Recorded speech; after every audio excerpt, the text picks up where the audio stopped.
이른 봄, 한양에서도 가장 번화한 거리라 하면 서쪽에 위치한 운평고를 빼놓을 수 없었습니다. 운평고래는 이름난 기방과 상점들이 즐비하였으며 양반들이 흥청망청 술잔을 기울이고 시정인들이 한 푼이라도 더 벌기 위해 분주히 오가는 곳이었습니다. 그 중에서도 가장 이름난 기방이 있었으니 바로 청운각이었습니다. 청운각의 으뜸 기녀는 연화라 불리는 여인이었는데 그녀의 미모와 기품은 소문이 자자하였습니다. 그런데 어느 날 운평골에 새로운 바람이 불었습니다. 아이고, 새로운 사또가 부임하신다네. 저작거리의 상인들이 웅성거렸습니다. 운평골을 다스릴새 현감, 즉 사또가 오늘 부임하는 날이었습니다. 새로 오는 사또는 젊은 나이에 과거에 급제하고 정의로우며 엄격하기로 이름난 이윤겸이라는 인물이라 하였습니다. 이런 큰일이구먼. 청운각의 행수기방을 운영하는 책임자 인월양은 깊은 한숨을 내쉬었습니다.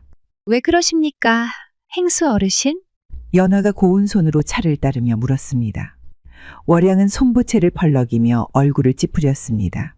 윤겸 사또라 하면 음주 가무를 싫어하는 엄격한 사람이라 들었어. 그 말인즉슨 이 운평골의 기방과 주막들이 모두 단속될 수도 있다는 말이지. 연화는 싱긋 웃으며 찻잔을 내려놓았습니다.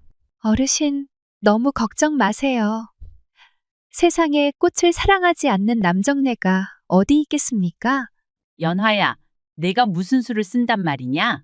연화는 장난스럽게 한쪽 눈을 찡긋 감으며 조용히 속삭였습니다. 사또께서 정말 그런 분인지 직접 확인해 봐야 하지 않겠습니까? 이렇게 하여 청운각의 으뜸 기녀 연화와 엄격한 새 사또 이윤겸의 인연이 시작되는 것이었습니다. 그들의 운명은 아직 아무도 알지 못합니다. 하지만 한 가지 분명한 것은 한양에서 가장 유쾌하고 기막힌 이야기가 시작되려 한다는 것입니다.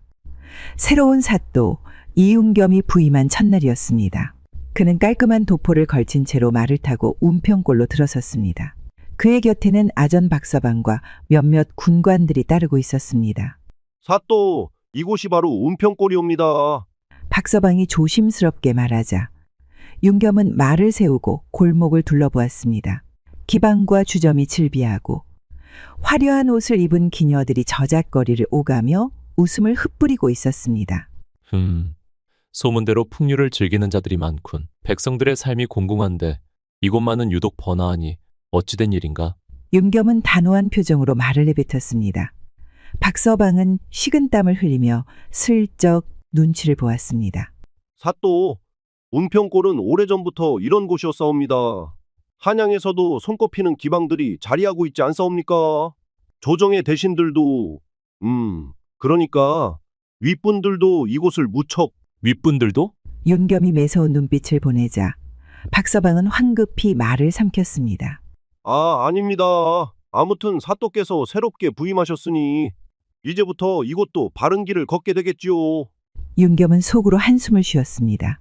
그는 나라실에 대한 신념이 강한 인물로 이런 풍류를 탐닉하는 자들을 그리 탐탁지 않게 여기는 성격이었습니다. 운평골을 정리해야겠군. 밤마다 술잔이 오가는 이곳에 법과 도리를 세워야 한다. 그렇게 결심한 순간 어디선가 부드러운 음성이 들려왔습니다. 어머, 사또께서 오셨다 하더니 정말 훤칠한 분이시군요. 윤겸이 고개를 돌리자 거리에 선 한 여인이 눈에 들어왔습니다. 그녀는 연분 홍빛 치마에 옥빛 저고리를 걸친 단아한 모습이었지만 그 눈빛에는 장난기가 서려 있었습니다. 청운각 으뜸 기녀 연화라 하옵니다. 그녀는 품위 있게 허리를 숙이며 인사를 건넸습니다. 윤겸은 눈썹을 살짝 찌푸렸습니다. 기녀라! 연화는 사또의 반응이 흥미롭다는 듯 미소를 머금었습니다. 이렇게 고운 얼굴로 인상을 쓰시면 안 됩니다.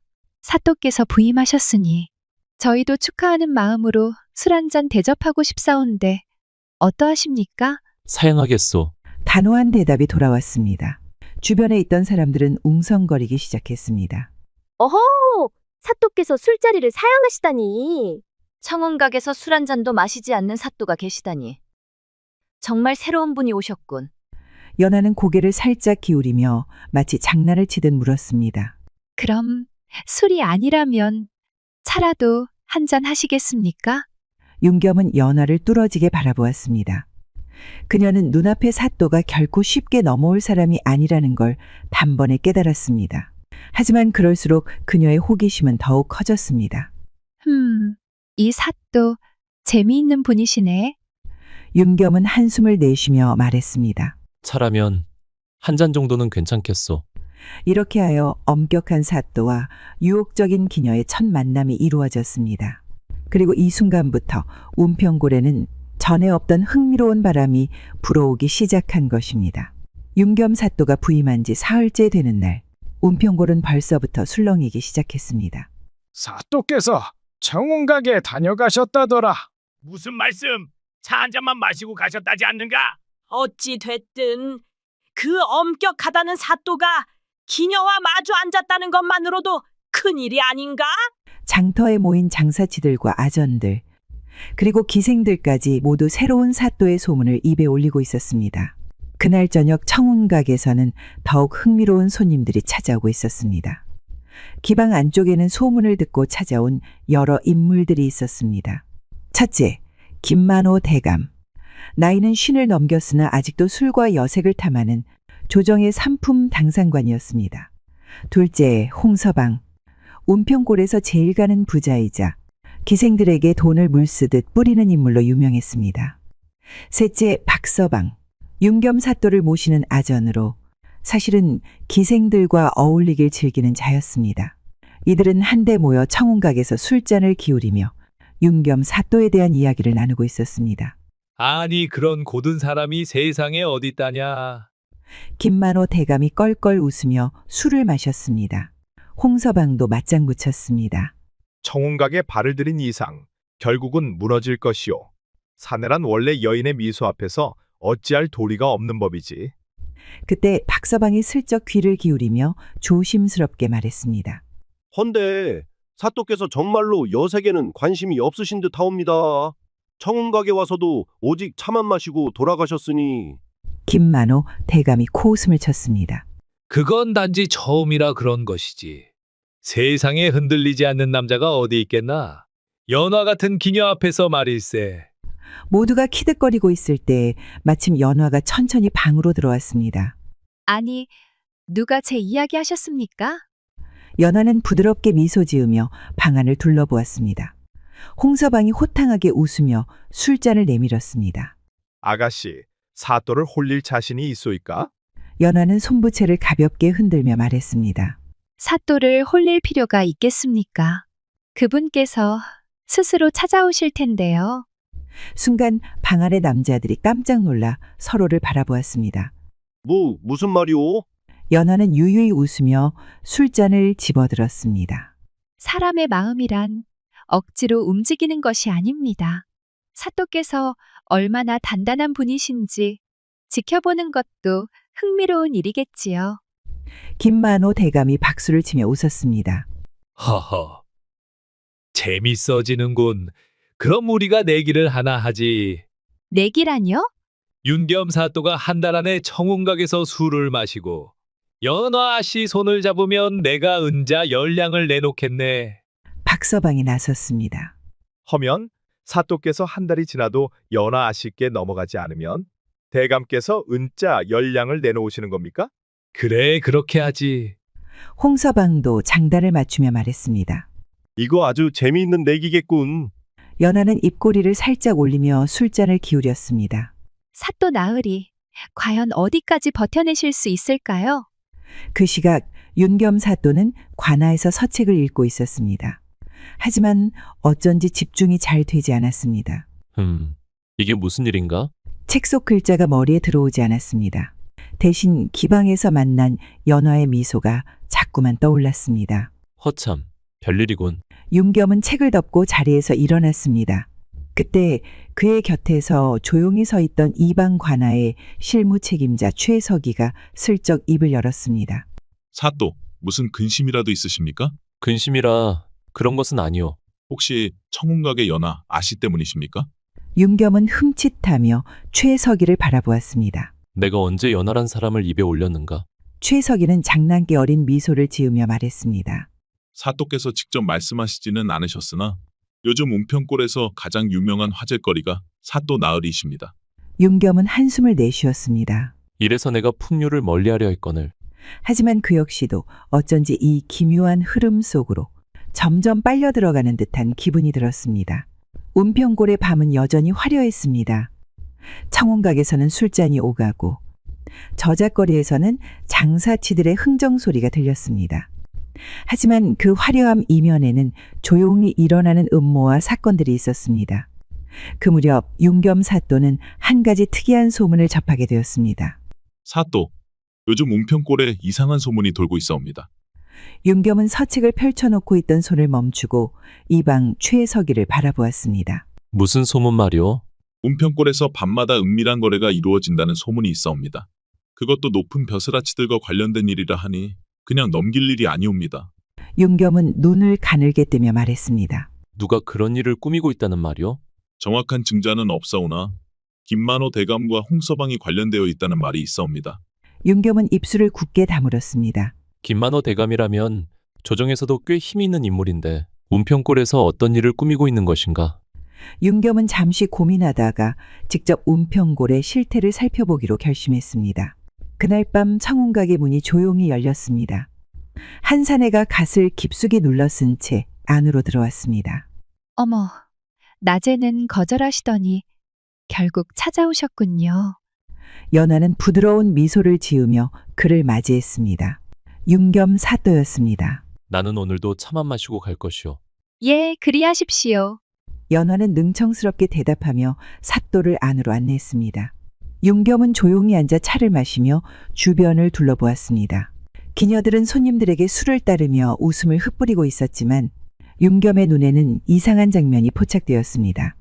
방 한쪽에서 김만호 대감과 홍서방이 은밀히 대화를 나누고 있었습니다. 역시 뭔가 수상하군. 윤겸은 모른 척하며 차를 한 모금 마셨습니다. 하지만 연화는 윤겸의 시선을 놓치지 않았습니다. 사또께서는 오늘도 법을 지키러 오셨습니까? 연화는 조용히 입술을 기울이며 말했습니다. 윤겸은 그녀를 바라보았습니다. 기녀는 본디 눈치가 빠른 법인가 보. 연화는 웃으며 찻잔을 내려놓았습니다. 눈치로 살아야 하는 것이 기녀의 운명이니까요. 사또께서 뭔가 찾고 계신 듯하여 여쭌 것이옵니다. 윤겸은 잠시 침묵하다가 조용히 물었습니다. 연하 씨는 운평골에서 이루어지는 불법적인 거래에 대해 알고 있어? 연화의 눈빛이 잠시 흔들렸습니다. 하지만 그녀는 이내 태연한 미소를 지으며 대답했습니다. 사또 나으리, 기방은 많은 이야기가 오가는 곳이지만 모든 이야기가 진실이 되는 것은 아니옵니다. 그렇다면 그 이야기가 헛소문이라 보시오? 연화는 부드럽게 미소 지었습니다. 저는 다만 세상이 그리 단순하지 않다는 말씀을 드리고 싶었을 뿐이옵니다. 그녀의 말에 윤겸은 잠시 생각에 잠겼습니다. 이 여인, 단순한 기녀가 아니다. 윤겸은 직감적으로 연화가 많은 것을 알고 있지만 쉽사리 내색하지 않는다는 것을 깨달았습니다. 이 여인을 통해 단서를 잡아야겠군. 그렇게 생각한 순간 청운각의 문이 벌컥 열렸습니다. 사또 나으리, 큰일이옵니다. 급히 달려온 박서방이 숨을 헐떡이며 외쳤습니다. 운평골에서 사람 하나가 죽었사옵니다. 윤겸은 자리에서 벌떡 일어났습니다. 무슨 말이냐? 어디서 죽었단 말이냐? 운평골 서쪽 골목에서 발견되었사옵니다. 시신을 보니 단순한 사고가 아닌 듯합니다. 윤겸은 곧바로 겸사복 포도청의 관리들과 함께 사건 현장으로 달려갔습니다. 운평골 서쪽 골목. 달빛 아래 차가운 바람이 불고 있었습니다. 윤겸 사또가 겸사복들과 함께 골목으로 들어섰을 때 이미 여러 사람들이 몰려 있었습니다. 사또 나으리, 바로 여기 있사옵니다. 박서방이 손을 들어 한 곳을 가리켰습니다. 좁은 골목길 한가운데 한 남자가 피를 흘리며 쓰러져 있었습니다. 이 사람은 누구인가? 윤겸이 묻자 겸사복이 조심스럽게 답했습니다. 이자는 기방과 주점일을 돕는 노달수라는 자이옵니다. 운평골에서 잔심부름을 하며 지내던 사람인데 누군가에게 살해당한 듯하옵니다. 윤겸은 시신을 살펴보았습니다. 목덜미에 깊게 베인 상처, 그리고 손에 꼭 쥐고 있는 작은 비단 조각. 윤겸은 조용히 비단 조각을 펼쳤습니다. 그 순간 그의 눈빛이 날카로워졌습니다. 이 문양은 비단 조각에는 청운각의 문양이 새겨져 있었습니다. 연하는 촛불 아래에서 조용히 책을 읽고 있었습니다. 그때 문이 벌컥 열리더니 윤겸이 들어섰습니다. 연하는 놀라지 않고 부드럽게 미소 지었습니다. 어머, 사또께서 이렇게 밤늦게 찾아오시다니. 오늘은 차가 아니라 다른 이유로 오셨나 보군요. 윤겸은 조용히 비단 조각을 내밀었습니다. 이것을 어디서 본 적이 있어? 연하는 비단 조각을 바라보았습니다. 잠시 후 그녀의 눈빛이 흔들렸습니다. 이것은 청운각에서 쓰는 비단이군요. 그렇다면 이 비단 조각이 어떻게 살해된 자의 손에 쥐어져 있었을 것 같소? 윤겸의 목소리는 차분했지만 그 안에는 강한 의심이 서려 있었습니다. 연하는 깊이 숨을 들이마셨습니다. 사또께서는 제가 이 일과 관련이 있다고 의심하시는 것입니까? 나는 단지 사실을 알고 싶을 뿐이요. 연하는 촛불을 바라보며 조용히 말했습니다. 노달수라면 가끔 청운각에서 잔심부름을 하던 자입니다. 하지만 그는 최근 며칠간 모습을 보이지 않았습니다. 최근 며칠간 윤겸이 곧바로 되물었습니다. 혹시 그가 마지막으로 청운각에 온 것이 언제인지 기억하시오? 연하는 고개를 끄덕였습니다. 사흘 전입니다. 그는 어떤 사람을 만나러 왔다고 했습니다. 하지만 누구를 만나러 왔는지는 말하지 않았습니다. 윤겸은 턱을 문지르며 생각에 잠겼습니다. 노달수가 만나려 했던 자가 이 사건의 핵심일 가능성이 크군. 그때 연화가 조용히 입을 열었습니다. 사또, 저도 한 가지 물어보아도 되겠습니까? 무엇이요? 사또께서는 기방이 여인을 얼마나 믿으실 수 있습니까? 윤겸은 그 말에 잠시 말을 잇지 못했습니다. 연화는 조용히 웃으며 덧붙였습니다. 사또께서 원하는 답을 찾기 위해서는 때로는 마음을 열어야 하는 법이옵니다. 그녀의 말이 끝나자 윤겸은 연화의 눈을 바라보았습니다. 이 여인, 어쩌면 내가 생각하는 것보다 더 많은 것을 알고 있을지도 모르겠군. 그날 밤 청운각 근처, 한 남자가 그림자 속에서 이 모든 광경을 지켜보고 있었습니다. 사또와 연화, 흥미롭군. 그의 눈빛은 날카롭고 차가웠습니다. 그는 조용히 손에 들고 있던 작은 비단 조각을 쓰다듬었습니다. 노달수가 입을 열기 전에 없앤 것은 잘한 일이었군. 하지만 사또가 이 사건에 관심을 가지게 될 줄이야. 재미있어지는군. 그는 서서히 뒤돌아 골목 속으로 사라졌습니다. 아무도 모르게 운평골의 어둠은 더욱 깊어지고 있었습니다. 청운각에서는 여전히 술잔이 오가고 기녀들의 웃음소리가 흐르고 있었지만 그 화려함 속에는 감춰진 어둠이 있었습니다. 윤겸 사또는 연화를 떠난 후 바로 포도청으로 향했습니다. 최석이 노달수의 주변 인물들을 조사해 보시오. 최석이는 고개를 끄덕였습니다. 예, 사또. 그리고 또 한 가지 정보가 있어옵니다. 무슨 정보인가? 노달수가 죽기 전 어떤 남자와 만나기로 했다는 증언이 나왔사옵니다. 윤겸의 눈빛이 날카로워졌습니다. 그 남자가 누구인가? 아직 정확한 신원은 파악되지 않았으나 운평골에서 검은 도포를 입은 사내라 불리는 자라 하옵니다.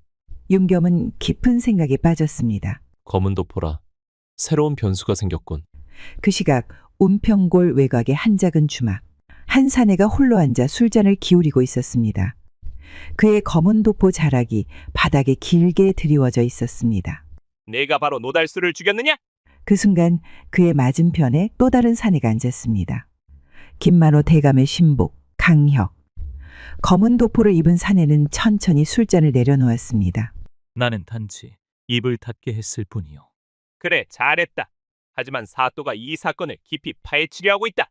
검은 도포의 사내는 피식 웃으며 대답했습니다. 윤겸 사또가 그렇게 만만한 인물이 아니라는 건 알고 있어. 하지만 그는 손가락으로 술잔을 천천히 돌리며 말을 이었습니다. 문제는 사또가 아니라 청운각의 연하 아씨일세. 강혁이 눈살을 찌푸렸습니다. 연화, 그녀가 왜 문제란 말이냐? 검은 도포의 사내는 의미심장한 미소를 지었습니다. 그 여자는 단순한 기녀가 아니오. 그녀는 노달수가 마지막으로 만나려 했던 사람이기도 하오. 뭐라고? 연하는 아마 노달수가 죽기 전에 들은 정보를 알고 있을 가능성이 크오. 강혁은 조용히 손을 쥐었습니다. 그렇다면 그 여자를 없애야겠군. 검은 도포의 사내는 술잔을 들어 한 모금 마셨습니다.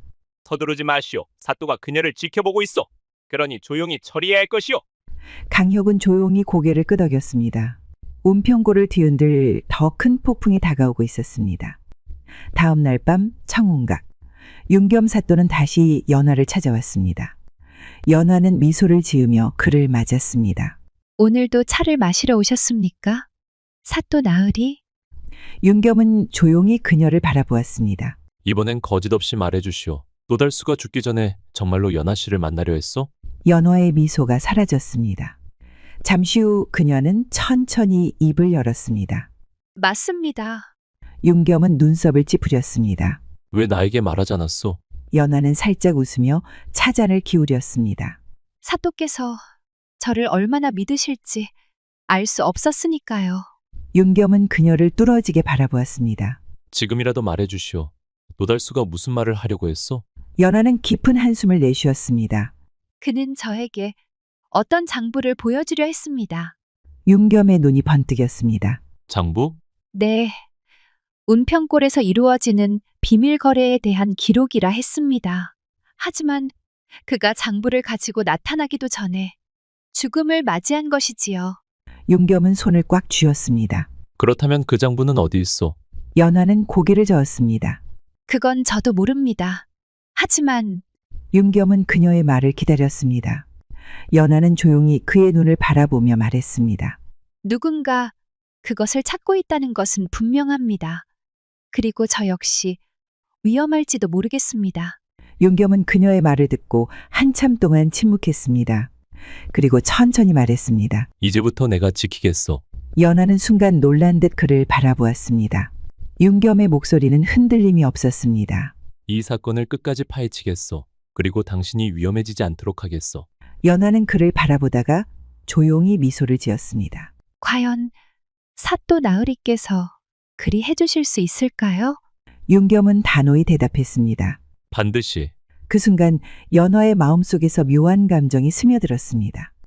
이 사내는 지금껏 만나본 그 어떤 남자와도 달랐다. 어쩌면 정말로 믿어볼 수도 있겠어. 그녀는 조용히 차잔을 내려놓으며 속삭였습니다. 그럼 잘 부탁드립니다. 사또 나으리.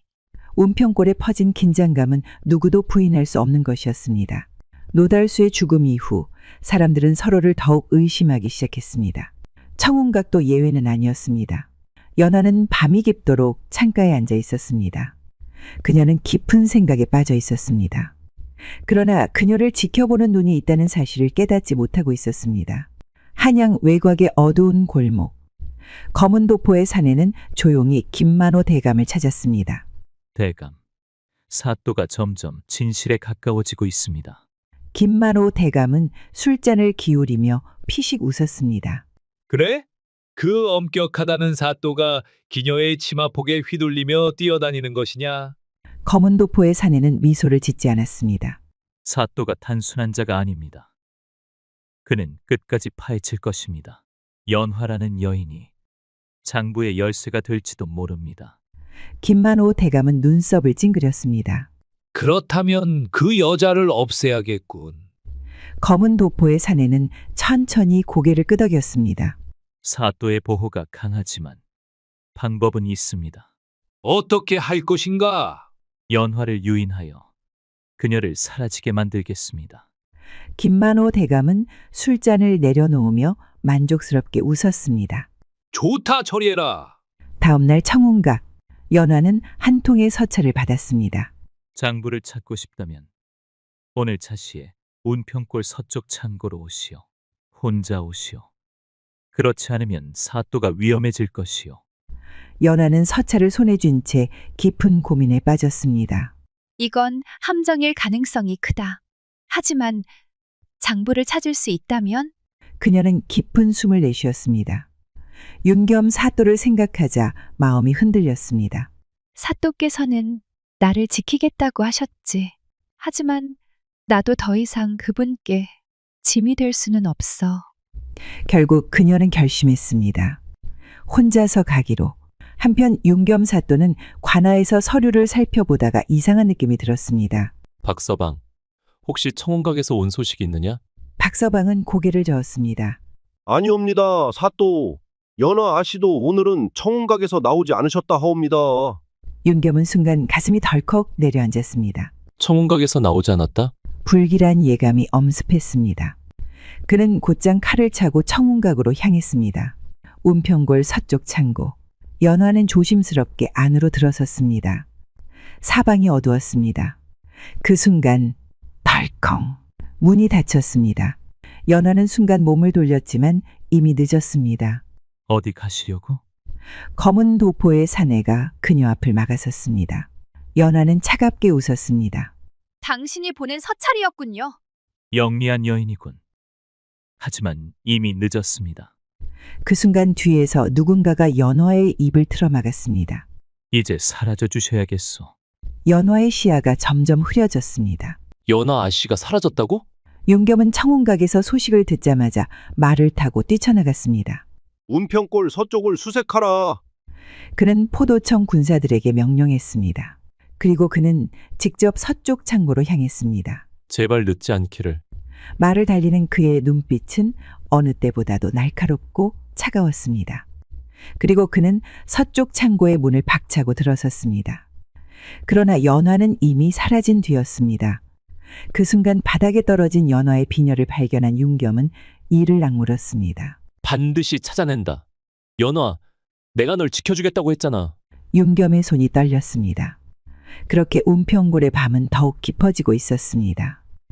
운평골의 밤은 여전히 고요했으나 그 속에서는 격렬한 움직임이 일어나고 있었습니다. 윤겸 사또는 연화의 비녀를 손에 쥔 채 이를 악물었습니다. 그는 곧바로 겸사복들과 함께 운평골 서쪽으로 향했습니다. 전 군사는 들으라. 운평골 곳곳을 수색하라. 그의 명령이 떨어지자 포도청의 군사들이 빠르게 흩어졌습니다. 그러나 윤겸은 뭔가 이상하다는 생각이 들었습니다. 이렇게 단순한 납치라면 흔적이 더 남아있어야 하는데 너무 깔끔하다. 그 순간 최석이가 다가와 조심스럽게 말했습니다. 사또, 이상한 소문이 하나 있어옵니다. 무슨 소문인가? 운평골 바깥쪽 폐창고에서 정체 모를 사내들이 들락날락했다 하옵니다. 윤겸의 눈이 번뜩였습니다. 즉시 출발한다. 폐창고. 연화는 차가운 바닥에 앉아 있었습니다. 그녀의 손목은 묶여 있었으나 여전히 차분한 눈빛을 유지하고 있었습니다. 눈앞에는 검은 도포의 사내가 서 있었습니다. 이제 이해가 돼요. 이건 단순한 협박이 아니라 사또께서 너무 깊이 개입하지 않도록 하기 위한 것이요. 연화는 조용히 웃었습니다. 그렇다면 저를 죽이시겠다는 겁니까? 검은 도포의 사내는 천천히 손을 뻗어 그녀의 얼굴을 어루만지려 했습니다. 그러나 연화는 미동도 없이 그를 노려보았습니다. 내가 생각한 것보다 강단 있는 여인이군. 연화는 속으로 이를 악물었습니다. 만약 내가 중요한 정보를 가지고 있다면 나를 이렇게 쉽게 없애지는 못할 텐데요. 검은 도포의 사내가 눈썹을 올렸습니다. 무슨 말이요? 연화는 천천히 입을 열었습니다. 노달수가 보여주려던 장부의 행방을 알고 있습니다. 검은 도포의 사내는 순간 움찔했습니다. 그러나 그가 다시 입을 열기도 전에 창고 문이 쾅 하고 박살났습니다. 멈춰라! 윤겸 사또가 칼을 뽑아들고 문을 부수고 들어왔습니다. 윤겸의 등장에 검은 도포의 사내는 뒤로 물러섰습니다. 생각보다 빨리 왔군. 윤겸은 눈살을 찌푸리며 연화에게 다가갔습니다. 무사하시오?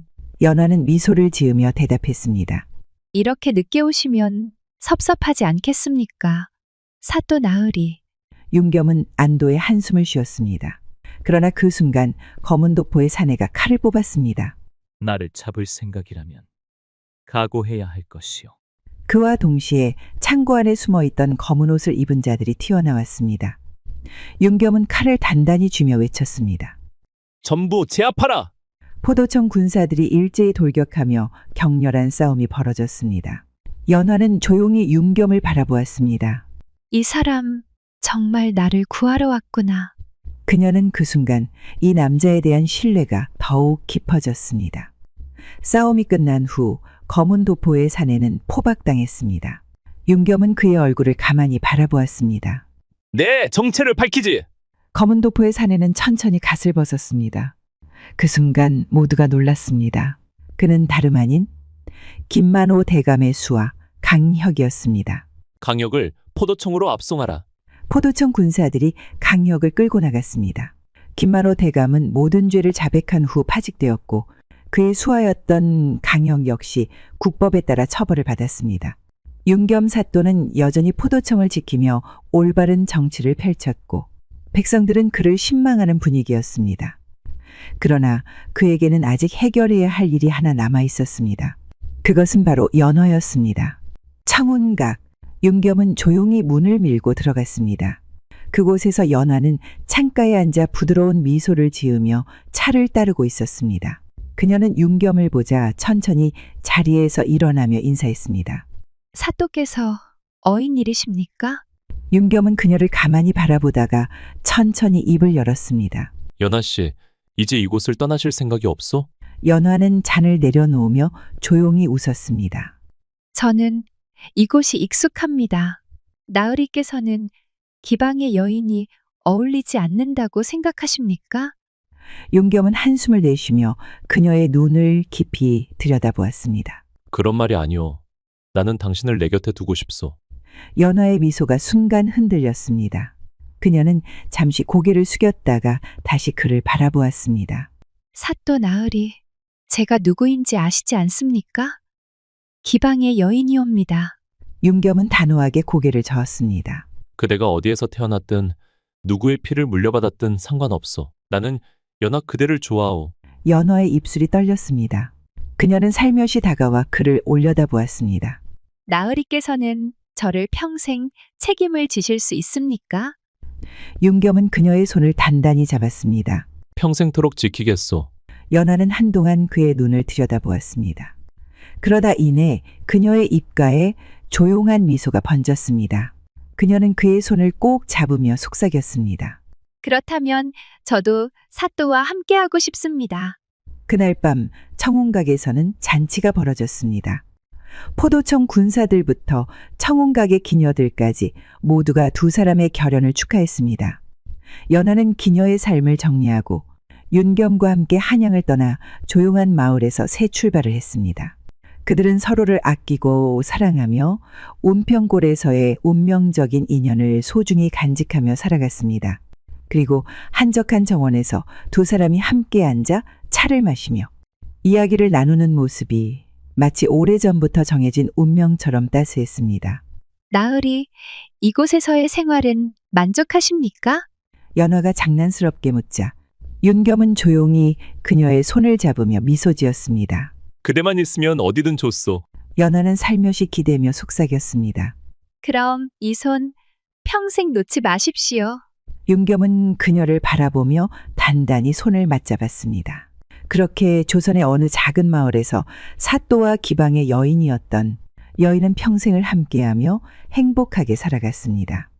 사람이 사람을 좋아하는데 신분이 무슨 대수겠습니까?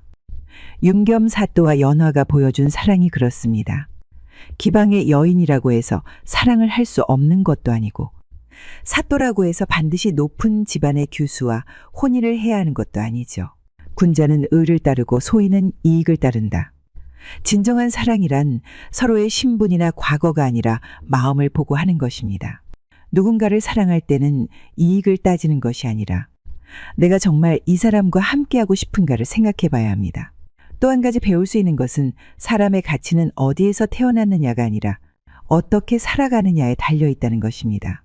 연화는 기방의 여인이었지만 그 누구보다 지혜롭고 고든 마음을 가지고 있었습니다. 그래서 결국 그녀는 존중받고 사랑받을 수 있었죠. 진정으로 행복한 삶이란 내 곁에 있는 사람과 함께 웃을 수 있는 삶 아닐까요? 이야기 속 윤겸과 연화처럼 우리도 소중한 사람과 함께할 용기를 가지고 사랑을 하며 행복을 찾을 수 있었으면 좋겠습니다. 재밌게 보셨나요? 구독, 좋아요는 야단 보는 처녀에게 큰 도움이 됩니다. 오늘도 시청해 주셔서 감사합니다. 늘 행복한 일만 가득하시길 바랄게요.